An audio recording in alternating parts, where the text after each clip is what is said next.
I'm going to show a very brief video clip of an example of hypnosis inhibiting my ability to speak before I begin the introduction. Sorry, the hypnosis was inhibiting.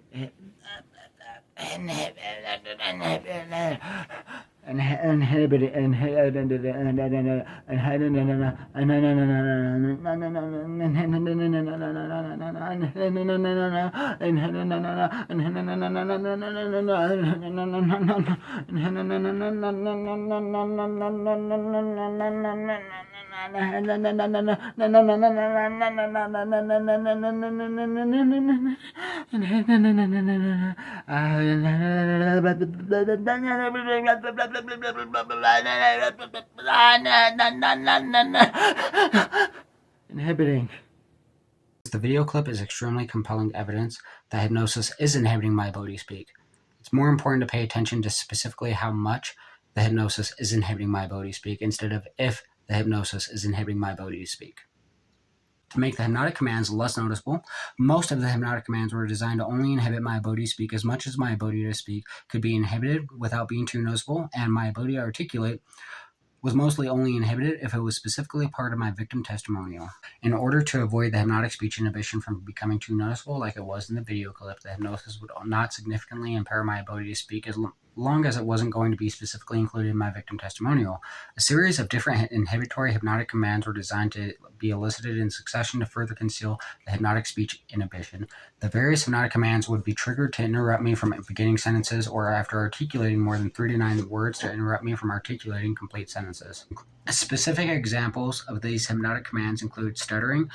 slurred or mumbled speaking, excessively slow speech, severe pain, severe physical strain attempting to speak, screaming and or wincing in pain, snapping my fingers, sudden memory repression, sudden induction of confusion, sudden difficulty concentrating, excessively and repetitively uttering subconscious meaningless phrases such as or and abnormally heavy and long breaths, as well as several more.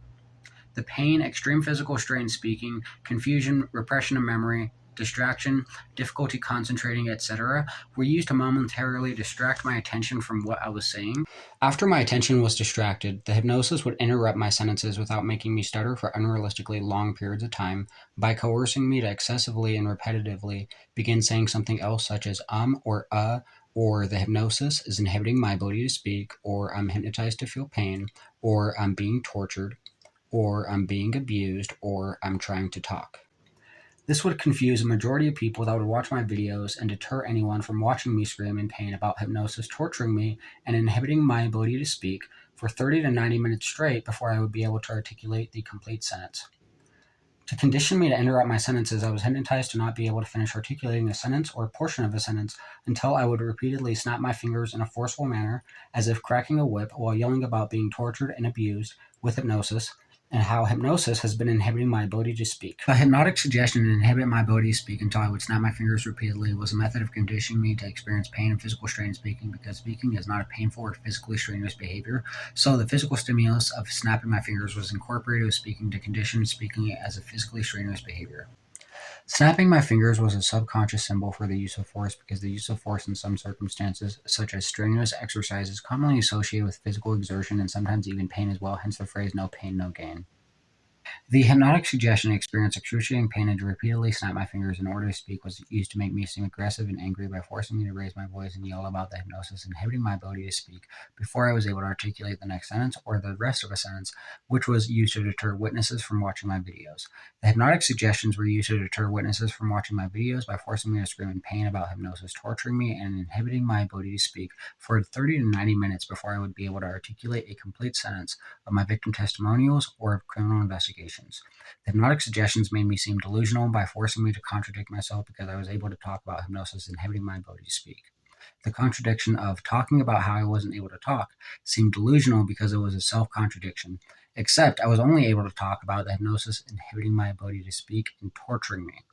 My perpetrators needed to make me seem insane in order to discredit my victim testimonial, which is the reason why they needed to inhibit my ability to articulate complete sentences in order to make everything I attempted to explain seem delusional, and why they needed me to behave erratically while the hypnosis was inhibiting my ability to speak. Further information and a link to my victim statement report and criminal investigation report will be included in the description. Throughout the video, I'll be raising my index finger to indicate when any hypnotic suggestion or hypnotic command is being elicited without having to interrupt myself during my videos. Again, it's important to pay attention to how much the hypnosis is inhibiting my ability to articulate my victim testimonial, which is going to be measured by calculating how many words per minute I am able to articulate in my victim testimonial.